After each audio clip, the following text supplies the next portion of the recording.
이 시간에 하나님의 말씀 요엘 2장 12절에서 17절까지의 말씀을 한 절씩 한 절씩 교도하도록 하겠습니다. 요엘서 2장 12절에서 17절까지의 말씀입니다. 구약성경 1272페이지에 있습니다. 하나님의 말씀 요엘서 2장 12절에서 17절까지의 말씀 한 절씩 한 절씩 읽겠습니다. 여호와의 말씀에 너희는 이제라도 금식하고 울며 애통하고 마음을 다하여 내게로 돌아오라 하셨나니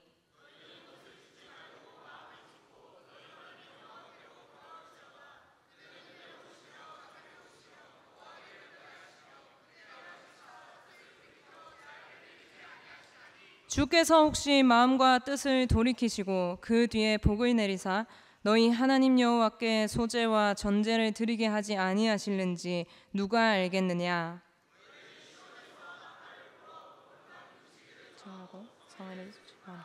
백성을 모아 그 모임을 거룩하게 하고 장로들을 모으며 어린이와 젖 먹는 자를 모으며 신랑을 그 방에서 나오게 하며 신부도 그 신방에서 나오게 하고 여호와를 섬기는 제사장들은 낭실과 제단 사이에서 울며 이르기를 여호와여 주의 백성을 불쌍히 여기소서. 주의 기업을 욕되게 하여 나라들로 그들을 관할하지 못하게 하옵소서.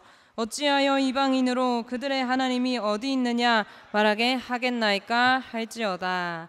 아멘. 사랑하는 성도 여러분, 사람들이 큰 사고를 당하거나 심장마비 같은 이런 질병으로 갑자기 쓰러졌을 때 그때부터 골든타임이 시작됩니다. 바로 사람의 생명과 죽음 사이를 오가는 시간, 이 골든타임이 시작되는 것이죠. 이 골든타임 때 올바른 치료를 받지 못하면 사람은 식물인간이 되거나 심하게는 죽음을 맞이하게 됩니다. 성도 여러분, 오늘 우리가 말씀을 통해 직면하기 원하는 것은 바로 우리가 살아가는 지금 이 시대가, 이 시간이 대한민국의 골든타임이라는 사실입니다. 주일에 목사님이 설교하셨듯이 우리에게는 시간이 없습니다. 포괄적 차별금지법을 포함한 온갖 악한 죄악에 빠져있는 이 나라를 살릴 수 있는 이 골든타임을 놓치면, 이때 이 나라를 위해 우리가 나서지 않으면, 이때 하나님 앞에 우리가 돌이키지 않으면 대한민국은 망하게 되는 것입니다. 사랑하는 성도 여러분, 하나님께서는 사랑의 하나님이심을 믿습니까? 하나님은 사랑의 하나님입니다. 그러나 자기 백성들이 죄악 가운데 여전히 돌이키지 않고 죄악 가운데 행할 때에 그들을 한없이 품어주시는 하나님은 아닙니다. 우리가 성경을 통해 수없이 보고 들어왔듯이 하나님께서는요, 자기 백성들이 죄를 행할 때에 사랑의 채찍을 드셨습니다. 때로는 그들에게 잔인한 멸망을, 심판을 예언하시며 그들로 돌이키게 하셨습니다. 오늘 이 우리가 읽은 요엘서의 말씀도 이스라엘이 부끄러운 죄악 가운데 있을 때 하나님께서 선지자 요엘을 통하여 말씀하신 하나님의 말씀입니다. 여러분, 우리가 알듯이 이스라엘과 유다는 많은 경우에 하나님의 말씀을 따르는 것이 아니라 그들은 우상을 섬기고 음란한 가나안의 문화를 받아들이고, 수많은 왕들은 다윗과 같이 하나님을 따르는 것이 아니라 하나님을 배반하고 교만하게 살아갔다는 사실을 우리는 잘 알고 있습니다. 하나님께서는 이렇게 자기가 택한 백성들이 하나님을 떠나 살아갈 때에, 죄에 빠져 살아갈 그때에 이 요엘을 통해 하나님의 심판을 예언하십니다. 요엘서 2장 1절과 2절 말씀을 보시면요, 시온에서 나팔을 불며 나의 거룩한 산에서 경고의 소리를 질러 이 땅 주민들로 다 떨게 할지니 이는 여호와의 날이 이르게 됨이니라. 이제 임박하였으니 곧 어둡고 캄캄한 날이요 라고 심판을 말씀하십니다. 앞으로 여호와의 날, 곧 심판의 날이 올 것이다. 심판의 말씀을 통해 우리는 무엇을 발견할 수 있습니까? 하나님의 사랑을 발견할 수 있습니다. 그 악한 백성들을 아무런 경고도 없이, 아무런 예고도 없이 다 쓸어버릴 수 있는 충분한 상황과 하나님의 능력이 있음에도 불구하고 하나님께서는 선지자들을 통해 계속해서 경고하시는 것이죠. 바로 이 간절한 외침을 너희가 들어서 이 무서운 경고를 통해서라도 제발 돌아오라는 하나님의 마음입니다. 너희의 골든타임이 얼마 남지 않았다. 여호와의 날이 곧 이를 것이다. 제발 이제라도 너희는 죄를 떠나 나에게 돌아오라 라고 하나님은 말씀하시는 것입니다. 성도 여러분, 오늘 하나님께서 우리에게 주시는 말씀이라는 사실을 믿으시길 바랍니다. 요에서 2장 11절까지 하나님은 여호와의 날에 대한 심판을 말씀하십니다. 그리고 그 후에 하나님께서는 이스라엘을 향해 살 길을 알려주시는데요, 어떻게 해야 이 골든타임 때에 너희가 살 수 있는지를 구체적으로 알려주십니다. 첫째로 마음을 찢어서 하나님께로 돌아가라 라고 명령하십니다. 13절 말씀입니다. 2장 13절, 너희는 옷을 찢지 말고 마음을 찢어 너희 하나님 여호와께로 돌아올지어다. 아멘. 성도 여러분, 하나님께서는 우리의 마음을 원하신다는 사실을 믿으시길 바랍니다. 아무리 악한 죄를 지은 사람이라 할지라도, 악한 나라라고 할지라도 회복할 수 있는 유일한 길이 있는데, 그것은 바로 하나님 앞에 마음을 찢어 회개하는 것입니다. 우리가 10월 27일 광화문에 모여서 우리가 무엇을 해야 합니까? 우리는 마음을 찢고 하나님 앞에 회개해야 합니다. 이스라엘 시대에는 회개할 때에 옷을 찢는 것이 하나의 의식이었습니다. 그런데 하나님께서는요, 마음이 없이는 너희 옷을 찢을 필요가 없다, 옷을 찢는 회개는 필요 없다라고 오늘 말씀하십니다. 옷이 아닌 마음을 찢어라고 명령하십니다. 사랑하는 성도 여러분, 차별금지법이 통과되려는 이 시기에 그들의 죄가 바로 우리의 죄인 것처럼 애통하며 마음을 찢을 수 있는 모든 성도들이 되기를 간절히 바랍니다. 동성애뿐만 아닙니다. 온갖 마약과 음란한 범죄들과 온갖 하나님을 대적하는 문화가 퍼져가도록 그대로 내버려둔 한국 교회의 죄를, 한국 성도들의 죄를 하나님 앞에 탄식하며 애통하며 마음을 찢어 회개할 수 있기를 간절히 축복합니다. 우리의 머리로, 우리의 의식의 행위대로, 우리의 거치장만 화려하게 꾸며서 드리는 예배를 내려놓고 우리가 마음의 예배를 드릴 수 있기를 간절히 소망합니다. 나라를 향한 애통하는 마음, 우리의 죄를 깨달으며 눈물로 기도할 수 있는 하나님, 그 마음을 달라고 간절히 기도하기를 바랍니다. 우리가 마음을 찢을 때야말로 하나님의 마음을 돌이킬 수 있다는 사실을 믿으시길 바랍니다. 우리의 마음이 하나님께로 움직일 때 하나님의 마음이 움직인다는 사실을 마음 깊이 깨달으시기를 소망합니다. 우리의 눈물이 모일 그때에 하나님의 긍휼이, 하나님의 눈물이 이 대한민국을 향해서 흐른다는 사실을 믿으시길 바랍니다. 성도 여러분, 다음으로 우리는 왜 굳이 모여야 할까요? 바로 모이는 것이, 온 민족이, 온 나라가 한 마음을 가지고 모이는 것이 이 나라의 죄를 회개케 하시는 하나님의 방법이기 때문입니다. 2장 15절 말씀을 다 함께 읽도록 하겠습니다. 너희는 시온에서 나팔을 불어 거룩한 금식일을 정하고 성회를 소집하라. 아멘. 여러분, 이것이 오늘 대한민국 모든 성도들에게 주시는 하나님의 명령인 줄로 믿습니다. 하나님께서는 요엘 선지자를 통해서 거룩한 성회를 소집하십니다. 우리가 개인의 회개도 필요하죠. 우리가 골방에 들어가 하나님과 독대하는 기도도 필요합니다. 그러나 나라가 위기에 처했을 때, 하나님 앞에 한 민족의 죄, 한 나라의 죄를 회개할 때는 우리 모두가 모여야 할 줄로 믿습니다. 사무엘이 온 이스라엘을 미스바로 모이게 하죠. 그리고 나라를 새롭게 하자라고 말씀합니다. 온 민족이 함께 모여 이렇게 회개할 때 하나님께서는 그 나라의 죄를 용서하시고 이 대한민국을 회복시키신다는 사실을 믿으시길 바랍니다. 하나님께서는 이스라엘이 아무리 악한 짓을 했다 하더라도 그들이 모여 마음을 찢어 회개하며 마음의 예배를 드릴 그때에 하나님은 그들을 외면하지 않으시고 그들을 버리지 않으십니다. 오히려 하나님께서는 놀라운 복을 주시는데요, 2장 14절 말씀을 보시면 우리가 회개할 그때 주께서 혹시 마음과 뜻을 돌이켜 그 뒤에 복을 내리사 너희 하나님 여호와께 소제와 전제를 드리게 하지 아니하실는지 누가 알겠느냐. 아멘. 사랑하는 성도 여러분, 우리가 회개할 때 하나님께서는 소제와 전제를 드리는 이 예배를 회복시켜 주신다는 사실을 믿으시길 바랍니다. 진정한 예배는 하나님께로부터 나옵니다. 진정한 예배자는 하나님께서 세우십니다. 하나님께서 받지 않는 예배, 사람 중심의 예배는 1000번 만번을 드려도 아무 소용이 없다는 사실을 깨달아야 합니다. 우리가 마음을 찢어 회개할 그때에 하나님께서는 그때야말로 우리를 진정한 예배자로 세우신다는 사실을 믿으시길 바랍니다. 우리의 예배 속에 하나님의 공급을 받게 하시고 우리의 예배 속에 말씀으로 살아갈 힘을 얻게 하시고 우리를 진정한 예배자로 세우셔서 이 세상을 하나님께로 돌아오게 하신다는 것입니다. 여러분, 요엘서 2장 18절 말씀을 보십시오. 거룩한 성회로 모여서 너희가 회개하기만 하면 하나님께서 어떻게 할 거다라고 말씀하십니까? 그때 여호와께서 자기의 땅을 극진히 사랑하시어 그의 백성을 불쌍히 여기실 것이라. 아멘. 여러분, 우리가 12.7 광화문에 모여 연합 예배를 할 때 기대해야 되는 것은 바로 이 말씀입니다.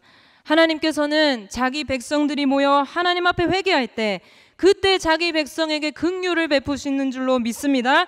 집 나간 탕자를 멀리서 보자마자 달려가서 부둥켜 안으면서 기뻐하고 기뻐했던 그 아버지와 같이 하나님께서는 자기 백성이 회개할 때 한없이 품어주시고 다시 회복시켜 주십니다. 우리가 10월 27일 거룩한 성회로 모여야 할 이유가 여기에 있다는 사실을 믿으시길 바랍니다. 우리 대한민국에는 지금 하나님의 심판이 아닌 하나님의 긍휼이 필요한 때입니다. 이 대한민국 땅에 하나님의 진노가 아닌 하나님의 사랑이 필요합니다. 왜냐하면 이 나라는 누가 세우셨기 때문이죠? 하나님께서 세우셨기 때문입니다. 하나님께서 세우신 이 시대의 특별한 하나님의 백성이 바로 우리 대한민국임을 믿으시길 바랍니다. 이 대한민국 민족은 여러분 잘 아시지 않습니까? 이스라엘보다 더 보잘것없는 나라입니다. 수천 년 동안 전쟁과 가난이 끊이지 않고 양반이 아니면 사람답게 살지 못하는 민족이었습니다. 어느 나라 하나 이 조선을 주목하지 않았습니다. 그러나 누가 주목하기 시작하셨습니까? 바로 살아계신 우리 하나님입니다. 하나님께서 이 나라를 때가 되어 부르셨습니다. 그런데 그 부르심에는 분명한 목적이 있습니다. 바로 이사야 43장 21절의 말씀입니다. 다 함께 읽어보겠습니다. 이 백성은 내가 나를 위하여 지었나니 나를 찬송하게 하려 함이니라. 아멘. 하나님께서 이 목적을 이루기 위해서 이 조선 사람들을 우상을 찬양하는 백성이 아니라 살아계신 하나님을 찬송하게 하기 위해서 하나님께서 이 나라를 복음으로 세우신 줄로 믿습니다. 말씀과 기도로 이 대한민국을 세우셨습니다. 성도 여러분, 여기 앉아있는 이 모든 사람 중에 이러한 하나님의 은혜를 받지 않은 사람은 단 한 사람도 없습니다. 이처럼 대한민국은 하나님의 뜨거운 심장과 하나님의 뜨거운 사랑으로 세워진 나라죠. 그러나 이 선택받은 나라도 이스라엘처럼 빠르게 죄악 가운데 빠져들어서 결국 동성애를 나라의 법으로 인정하기에 이르렀습니다. 여러분, 유럽이, 미국이 종교개혁을 일으킨 나라고 오직 하나님의 말씀 위에 세워진 나라지만 하나님 없이 설명될 수 없는 나라들이지만 지금 어떻게 되었습니까? 우리가 유럽을 보면서 정말 하나님께서 저 나라와 함께 하시는구나, 정말 하나님을 믿는 나라구나 라고 고백합니까? 아닙니다.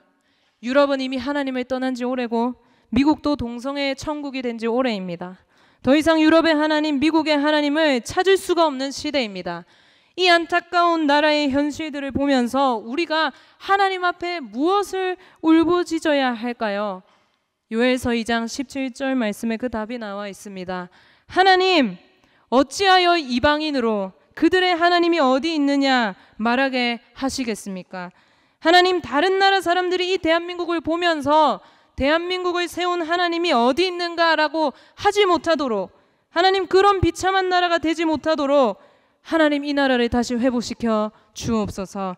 하나님께서 이 나라를 부르신 목적대로 하나님을 드러내는 나라, 하나님을 찬양하는 나라로 하나님 회복시켜 주옵소서라고 다 함께 기도할 수 있기를 간절히 소망합니다. 우리가 울부짖어 회개할 그때에 우리는 유럽과 같이 되지 않을 것입니다. 우리가 울부짖어 회개할 그때에 우리는 미국과 같이 망하지 않을 것입니다.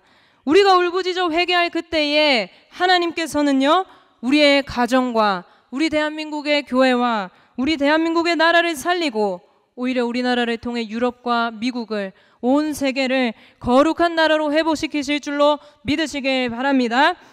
여러분, 초대교회 때에 예수 그리스도의 복음으로 순수했던 이 교회가 오랜 시간이 지나자 썩어질 대로 썩어지게 됩니다. 마리아와 예수님의 제자들을 성인이라고 만들면서 우상 숭배의 대상으로 만들어 버립니다. 그리고 로마 교회의 교황과 사제들은 하다 못해서 구원을 자기들의 돈을 끌어모으는 도구로 사용합니다. 사람들은 구원을 받기 위해 예수님을 찾을 필요도 없었고요, 그저 비싼 돈을 주고 죄를 면하게 한다는 그 종이 한 장, 면죄부를 사면 끝이었습니다. 이렇게 썩어 빠질 대로 썩어 빠진 중세교회 시대에 한 사람이 일어나지요. 1517년 10월 31일 종교개혁자 마르틴 루터가 들고 일어납니다.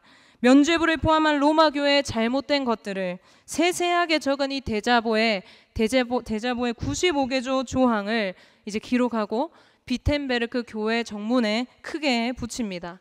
그 안에는 이러한 내용들이 있었는데요. 면죄부 때문에 구원을 받는다고 생각하는 사람들은 이렇게 가르치는 스승과 함께 영원히 저주를 받을 것이다. 교회의 참된 보안은 성도들의 공덕이 아니라 하나님의 영광과 은혜의 복음이라고 했다. 아멘. 루터는 오직 믿음, 오직 성경을 외쳤습니다. 성경의 권위보다 교황의 권위가 더 위에 있던 시대에 루터의 이런 행위는 여러분 자살 행위였습니다. 내가 죽겠다 하는 행위였습니다. 루터는 그 이후로 출교를 당하게 되고요, 그의 책은 다 불태워지게 되고요, 도망자의 삶을 살게 됩니다. 그를 도와주는 사람은 무서운 벌을 받게 될 것이라는 그런 무서운 협박들이 나돌았습니다. 그리고 황제와 로마 교회의 지도자들은 보름스 회의라는 이 회의를 개최해서 루터를 소집합니다. 그리고 그 루터를 향해서 너는 종교개혁 운동을 취소하라라고 협박 아닌 협박을 하게 되죠. 여러분, 그때 루터가 했던 놀라운 고백이 있습니다. 우리 다 함께 읽어보도록 하겠습니다. 나의 양심은 하나님의 말씀에 사로잡혀 있습니다. 나는 어떤 것도 취소하기를 원하지 않고 취소할 수도 없습니다. 양심을 거스르며 하는 것은 옳지도 안전하지도 않습니다. 여기 내가 서 있습니다. 달리할 수 없습니다. 하나님이여 저를 도우소서. 아멘. 여러분, 이 고백이 우리의 고백이 되기를 간절히 소망합니다. 여러분, 이 기도가 우리의 기도가 되기를 간절히 소망합니다. 10월 27일 종교개혁 주일에 우리는 모이게 됩니다. 이때 우리에게 필요한 것은 루터가 가졌던 그 하나님의 말씀을 향한 굳건한 믿음이라는 사실을 믿으시길 바랍니다. 우리가 성경의 진리를 지키자고 모이게 되면 세상에서는 우리를 향해 어떠한 손가락질을, 어떠한 비난과 공격을 하게 될지 모릅니다. 그러나 그럼에도 불구하고 우리가 그렇게 모여야 하는 이유는 루터와 같이 우리의 양심이, 우리의 정체성이 바로 하나님의 말씀에 사로잡혀 있기 때문입니다. 우리도 달리 할 방법이 없습니다. 하나님 앞에 이 대한민국의 죄를 회개하며 올바른 하나님의 말씀을 다 함께 선포해야 되는 줄로 믿습니다. 사랑하는 성도 여러분, 우리 대한민국의 다음 세대는요, 이스라엘의 다음 세대들처럼 전쟁을 모르는 세대입니다. 어떻게 보면 굶주림도 부족함도 모르는 세대로 태어났습니다. 근데 그래서 가장 위험한 세대입니다. 나라를 잃어본 적이 없기에 나라에 대한 소중함이 없습니다. 목숨을 걸고 신앙을 지켜본 적이 없기 때문에 하나님 앞에 간절함도 없고 믿음이 얼마나 소중한지, 신앙의 자유가 얼마나 소중한지 모르는 세대라고 감히 말할 수 있겠습니다. 아니나 다를까 다음 세대가 자라갈수록 교회를 떠나고 있죠.